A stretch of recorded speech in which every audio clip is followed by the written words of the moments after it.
की बात की होती, आपका पॉलिटिकल एम्पावरमेंट किया होता तो हमको यहां आने की जरूरत ही नहीं पड़ती।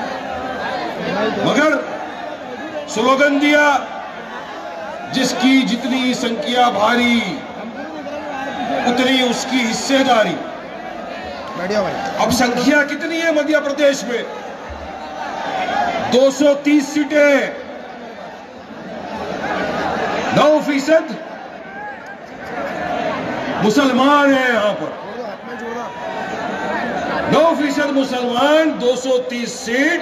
अगर वाकई में आप बोलते हैं जिसकी जितनी संख्या भारी उसकी उतनी हिस्सेदारी, तो आप कम से कम 20 से 22 मुसलमानों को सीटें दे सकते थे मध्य प्रदेश में।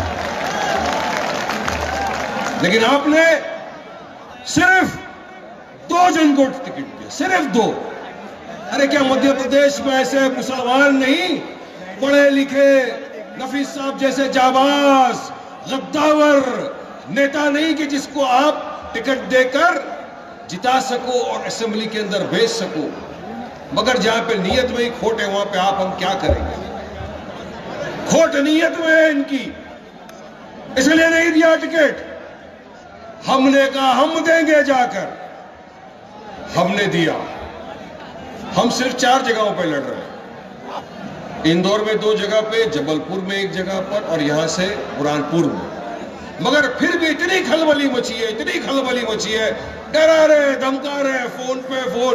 अरे नहीं जाना, क्यों जा रहे, वो जीत जाएंगे। चुप, बहुत हो गया पंकज भाई, इतने बरस से सुन रहे हैं। इनको वोट देंगे बीजेपी जीत जाएगी, इनको वोट देंगे बीजेपी जीत जाएगी। अरे कहां जीत रही है बीजेपी? राहुल गांधी हार गए, हम वहां खड़े थे क्या? बीजेपी जीती ना। सिर्फ आपके सामने आएंगे, आपको डराने बात के अंदर 2019 में 4 टर्म का सिटिंग बीजेपी का मेंबर ऑफ पार्लियामेंट था, उसको हरा के ठुकरा के फेंक दिया था। ताकत हम में है। जमा खर्चा नहीं करते, मुफ्त की रुपड़ियां नहीं बांटते फालतूगिरी वाली, हकीकत बयानी करते हैं।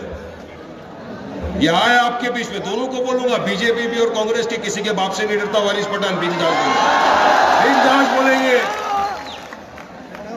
कर्नाटका के चुनाव के वक्त यही कांग्रेस की सत्ता थी, यही कांग्रेस पार्टी थी जिन्होंने आकर कहा कि हम सत्ता में आएंगे, बजरंग दल पे बैंड लगा देंगे। वो बजरंग दल जो आए दिन बेकसूर बेगुनाह मुसलमानों को कभी गाय के नाम पे, कभी JSR नहीं बोलने के नाम पे नरसंहार कर देता है।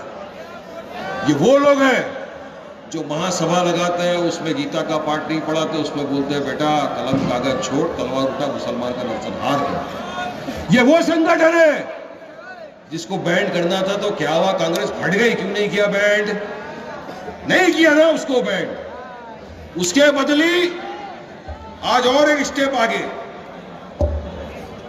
हिजाब हमारी बहन, हमारी मां, हमारी बेटी पहनती है।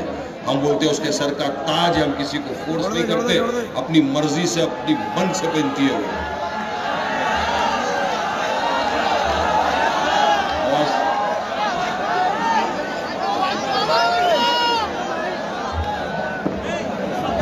माइक में थोड़ा ऐसा बोलना पड़ेगा। आप समझ यार, मेरे को बोलते तो माइक हटा के बोलता है यार बिंदास। हिजाब हमारी मां, बहन, बेटी के सर का ताज है। हम पहनते हैं, हमारी मर्जी से पहनती है।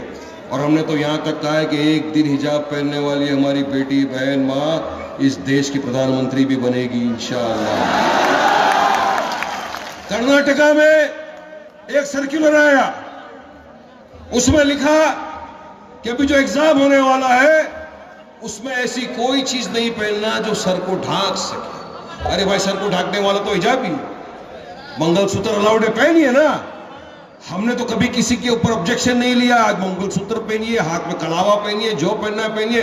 लेकिन हमारी बहन, हमारी बेटी, हमारी मां को अगर हिजाब पहनना है तो किसी के बाप में ताकत नहीं है कि हमको रोक सके पहनने से। पहनेंगे बिंदास। मगर कर्नाटका में सरकार यही कांग्रेस वालों की है। जब ये आपके पास आएगा ना, अभी 1-2 दिन तो बचा है, तो उसको बोलना, बेटा कांग्रेस ने कर्नाटका के अंदर सरकार बनाने के बाद ऐसा क्यों किया, क्यों हमारे हिजाब के पीछे पड़ गए, क्यों बजरंग दल को बैंड नहीं किया। यकीन मानिए आपके दरवाजे तक आने के पहले रास्ते से निकल जाएगा, नहीं आएगा आपके सामने। इनमें ताकत नहीं है, ताकत नहीं है इनमें आपका जवाब देने की सवाल की। अब मजलिस आई है तो एक ही नारा लगा रहे हैं, बस B team B team B team, कुछ नहीं फर्क पड़ने वाला। अब यहां पर दूसरी जगह बीजेपी है, मोदी जी, चाय वाला मेरे चाय वाला बोलते हैं वारिस भाई मेरा भी अरमान है मैं प्रधानमंत्री बन जाऊं। वाला बेटा बिंदास तू भी बन जाएगा एक दिन। कहां से आ गए पता नहीं, सबको अरमान जगा दिए। 15 लाख के अरमान जगह है, मेरे अकाउंट में नहीं है। आपको मिला क्या? किसी को मिला क्या? आगे मिलने वाला भी नहीं। मैं भी ख्वाब देखना छोड़ दिया, आप भी छोड़ दिया। 2 करोड़ युवाओं को रोजगार मिलने वाला था, मिला क्या? आगे मिलने वाला भी नहीं, बढ़ के बेरोजगारी बढ़ गई है। नोट तो सब बंद कर दिया 2000 की भी, शायद 500 के ऊपर भी आ सकता है, पता नहीं कौन सी करेंसी चलाएंगे। 9.5 साल से बीजेपी सरकार सत्ता में है, 9.5 साल से।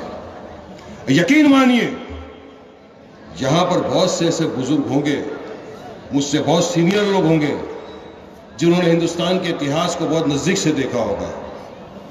आजादी से लेकर अब तक जितनी देश में नफरत नहीं फैली थी, उतनी नफरत ये 9.5 साल में बीजेपी की सरकार ने पूरे देश में फैलाई थी। इतनी नफरत, और खास तौर से मुसलमानों के खिलाफ तो ऐसा लगता है कि जैसा एक जंग सी छेड़ दी। हर चीज से नफरत, हमारे पहनने ओढ़ने से नफरत, हमारे खाने पीने से नफरत। और अब तो यह हाल हो गया है कि इलेक्शन में रेवड़ियां भी इस तरह के बांट रहे हैं कि अगर हम जीत गए तो 10 लोगों को फ्री में रामलला के दर्शन करा देंगे। एक बोल रहा है कांग्रेसी, अगर हम जीत गए तो हम चांदी की ईंटें भेजेंगे। 90% वोट मुसलमानों के वोट चाहिए। हमारी मस्जिद के बारे में कभी सोचा है क्या? हमारी मस्जिद पे भी चूना लगवा देते भाई। इतना भी नहीं है इनके पास। नहीं, हमारा तो वोट क्या है, इनके बाप की जागीर है।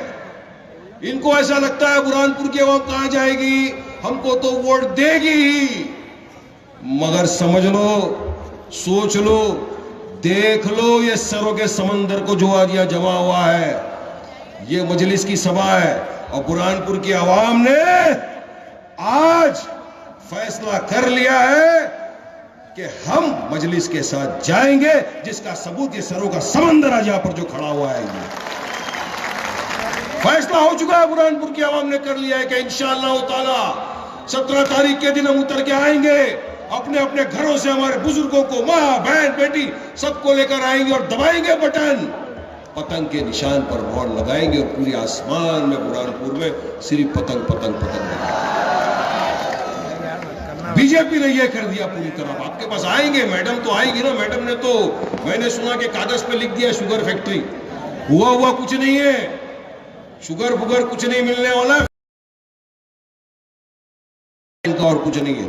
मगर मजलिस जो बोलती है करेगी। अगर हमने बोल दिया कि नफीस साहब और सरकार की आंखों में आंखें डालकर सवाल करेगा और आपके हक और इंसाफ की वैसी कुर्सियों को, आप बीजेपी की सरकार में आप तमाम देख रहे हो क्या हो रहा है। एक तरफ से हम पे हर दिन जुल्म ढाया जा रहा है। अगर इसको खत्म करना है तो आपके पास एक आवाज, एक जमात है, बैरिस्टर असदुद्दीन ओवैसी की पार्टी मजलिस इत्तेहादुल मुस्लिमीन। कमलनाथ ने कहा कि हमको राजीव गांधी को नहीं भूलना चाहिए, बाबरी पे। बिल्कुल, बेशक हम नहीं भूले, ना कभी भूलेंगे, क्योंकि 6 दिसंबर का दिन हिंदुस्तान की हिस्ट्री में, संविधान के अंदर काला दिन था डेमोक्रेसी के ऊपर, जिस दिन हमारी बाबरी मस्जिद को शहीद कर दिया गया था। और शहीद करने में ताला खोला था कांग्रेसियों ने, राजीव गांधी ने ताला खोला था। हमारी बाबरी मस्जिद शहीद हुई, रात के अंधेरे में मूर्तियां प्रकट हो गई। नहीं भूले हम। कमलनाथ जी, आपकी बात बिल्कुल याद है। और बुरहानपुर की आवाम आपको जवाब देगी, अपने वोट के जरिए से जवाब देगी, अपने बैलेट के जरिए से आपको जवाब देगी। वोट चाहिए आपके, 90% करना कुछ नहीं है आपके लिए। इसीलिए 70 बरस की कुर्सी पर बैठने के बावजूद भी देश का मुसलमान पिछड़ा हुआ वर्ग है। हम तो नहीं दे सकता में क्यों सोशली इकोनॉमिकली एजुकेशनली आज बैकवर्ड है। मैं नहीं बोलता, वारिस पठान नहीं बोलता, कमेटी की रिपोर्ट है, Sachar committee, Mahmoodur Rahman committee, Mishra committee जो दर्शाता है कि देश का मुसलमान पिछड़ा हुआ वर्ग है इनकी वजह से। ये कभी आपको आगे नहीं आने देंगे, कभी आपका पॉलिटिकल एम्पावरमेंट नहीं करेंगे। और हमेशा देखा यह गया है कि जिस समाज का, जिस कम्युनिटी का पॉलिटिकल एम्पावरमेंट नहीं होता वो पीछे रह जाते हैं, क्योंकि आपकी आवाज बुलंद करने वाला कोई नहीं होता ऐवान असेंबली में, ऐवान बल्दिया के अंदर। आज लोग ये चाहते हैं कि हमारे पास भी ऐसी आवाज हो तो हक के लिए बात हो। यहां पर मुझे पता चला है पावर लूम का बहुत प्रॉब्लम है। पावर लूम का प्रॉब्लम है जिसके अंदर बहुत ज्यादा से मीटर आता है, बहुत ज्यादा बिजली आती है। यकीन मानिए हमारा मैनिफेस्टो हम लेके नहीं घूमते, इनकी तरह लेवड़ियां नहीं बांटते, मगर जुबान तो जके गए, और वो भी पठानी जुबान। खान साहब भी पठान है और बोले जब पठान तो अच्छे अच्छे के दिमाग हिल जाए, समझ लो। अगर हम आए इक्तदार पे, जीते इंशाअल्लाह ताला बुरहानपुर से, तो हम पावर लूम के अंदर जो बिजली का बिल है उसको 50% कम कर देंगे इंशाअल्लाह। बाकी डेवलपमेंट विकास का काम तो करते रहेंगे, लेकिन आपकी हक की लड़ाई आज देश का मुसलमान देख रहा है हमारी तरफ कि हमारे पास भी कोई नेता चाहिए, हमारा कोई नहीं है। यादवों का नेता है, दलितों का नेता है, सरदारों के पास नेता है, लेकिन मैं पूछना चाहता हूं बुरहानपुर के मेरे मुसलमान भाइयों बहनों, क्या आपके पास अपना कोई नेता है? नहीं है आपके पास नेता। यह वजह है कि आज हम पे जुल्म ढाया जाता है। बाबरी पे हो जाए तो असद ओवैसी बोलते हैं, दादरी पे मॉब लिंचिंग हो जाए तो आवाज उठाते ओवैसी, हमारी शरत में मुदाखिलत हो जाए तो आवाज उठाते ओवैसी। बाबरी पे ओवैसी, दादरी पे ओवैसी, शरीयत पे ओवैसी, फिलिस्तीन पे ओवैसी, हर जगह ओवैसी। तो आपके वोट का असली अधिकार भी तो ओवैसी का हुआ ना, आपके वोटों का हकदार भी तो ओवैसी हुआ ना। तो क्यों नहीं ओवैसी की टीम के लोगों को जिताकर हमको असेंबली में भेजना? आज फिलिस्तीन का इतना मसला चल रहा है, कौन बोल रहा है? यकीन मानिए मुझे हर टीवी की डिबेट में पूछा जाता है, हर शोबे पे पूछा जाता है, क्यों बोल रहे हो वारिस भाई आप? तो सुन लो, मैं नहीं, मेरी बुरहानपुर की आवाम भी यही बोलेगी कि मेरा फिलिस्तीन से इंसानियत का भी नाता है, मेरा फिलिस्तीन से आस्था का भी नाता है, मेरा बैतुल मुकद्दस है वहां पर, मेरा किबला अव्वल है वहां पर। इंसानियत, बैतुल मुकद्दस, किबला अव्वल सबसे मेरा नाता है। तुम्हारा इसराइल से क्या नाता है? न 3 में न 13 में खड़े हुए stand with Israel, stand with Israel.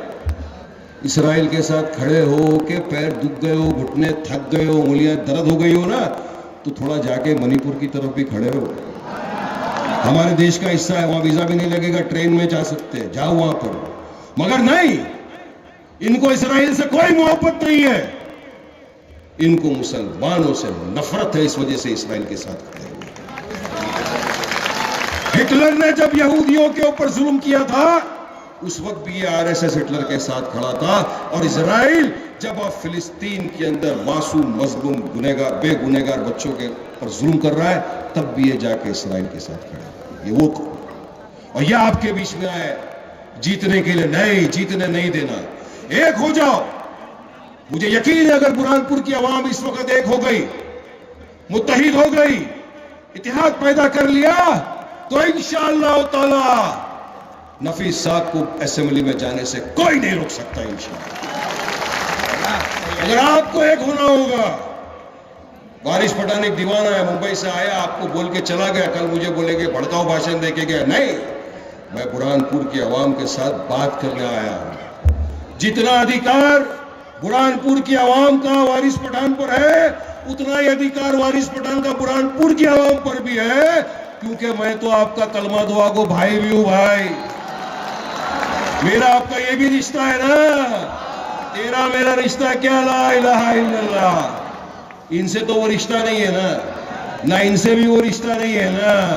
तो मेरा अधिकार है आप, मैं अपने हक से आपसे दरखास्त करता हूं, रिक्वेस्ट कर रहा हूं, गुजारिश कर रहा हूं, खुदारा प्लीज 17 तारीख के दिन आप आइए, अपने अपने घरों से उतर के आइए। मैंने जो कुछ चंद बातें आपके सामने रखी उस पर गौर फरमाइए, मौका सोचिए, किस दिशा में देश जा रहा है, हमको क्या जरूरत है, किसको जिताना है। मुझे यकीन है अगर आपके दिल के अंदर ये सारी बातें आ गई तो हर इंसान बुरहानपुर का जाकर 17 तारीख को पतंग के पटन पे लगाएगा दबा के और जिताएगा रफीक साहब। जिताएंगे ना भाई? अरे यार इस बच्चे की बात तो रख लोगे ना। आई स्टैंड विद फिलिस्तीन, बुरहानपुर स्टैंड विद फिलिस्तीन। अब टाइम होने आ गया, बोल रहे हैं लोग, थोड़ा नारा लगाएंगे। बाकी है ना? अरे बाकी है, बैठो, खड़े हो जाने तो कोई फर्क नहीं पड़ता। कुछ एजुकेशन की फील्ड में काम करना है हमको, आपके आने वाले बच्चों के मुस्तकबिल को संवारना है हमको। या मजलिस एक मंशा ये लेकर आई गई जो अपने हैदराबाद के अंदर किया है, जिस मुअज़्ज़िज़ हाज़रीन इकराम,